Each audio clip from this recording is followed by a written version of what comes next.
They sat across from me, smiling as if nothing had happened. My father, my mother, my siblings. Years of silence erased in a single invitation. Let's meet for dinner. I stirred my drink slowly, the ice clinking against glass. They thought I was the same child they abandoned, but I wasn't. The divorce tore us apart. Not equally, surgically. Dad took my brother. Mom took my sister. And me? I was the leftover, the problem neither wanted. So I ended up in state care, cold walls, rotting mattresses, foster homes where love was rationed and cruelty was free. I remember begging, once, asking my mother to take me with her. She kissed my forehead, said, "You'll be fine," then left. Dad didn't even say goodbye. That was the day I stopped being their child. Years later, when the scars had turned to armor, I saw them again. Not by accident. They came looking. First, a message from my sister.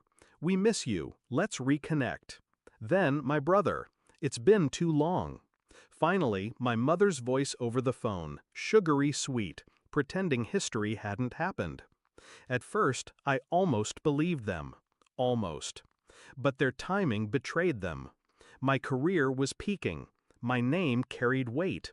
My bank account was no secret. They hadn't missed me. They missed what I had become. I didn't rage. I didn't hang up. I accepted their invitations, smiled through forced warmth, listened as they painted over the past with cheap nostalgia. They thought I was quiet because I was overwhelmed. But my silence wasn't weakness. It was calculation.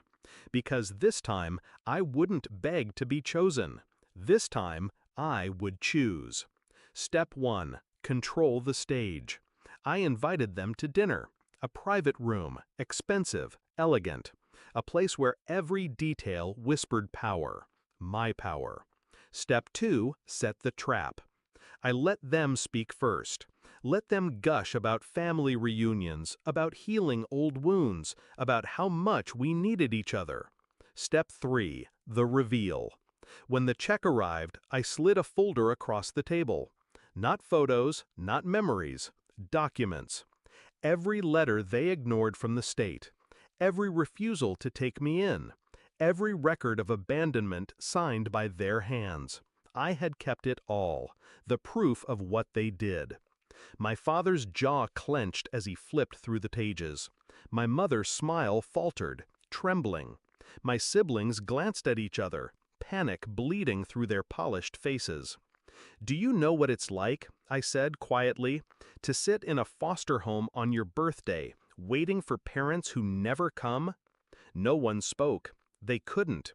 "You abandoned me," I continued, "and now you want back in because I have something you want. But you don't even know me anymore." I leaned forward, my voice steady. "You abandoned a child, but I'm not a child anymore. I'm the consequence." They tried to recover. Excuses spilled out. "We did what we thought was best. You don't understand the pressure. We always loved you." I let them talk, each word digging their grave deeper. Then I stood, dropped enough cash on the table to cover the bill, and left the folder behind. "Read it carefully," I said at the door. "It's the last family history you'll ever have of me." Their faces blurred behind me, shock, guilt, desperation, but none of it touched me. In the days that followed, messages poured in, apologies, pleas, promises to do better. I ignored them all, deleted every call, every text, and then silence. For the first time in years, silence didn't feel like abandonment. It felt like freedom. They thought I was the same child they left behind, the one who cried at the window, waiting for someone to come back. But that child is gone. They killed him when they walked away.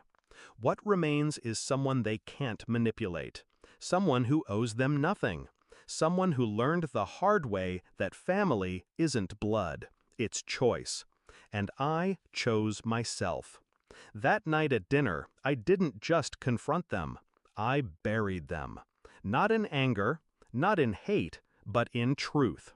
And the truth is, they no longer have a son. Not because they lost me, because I erased them.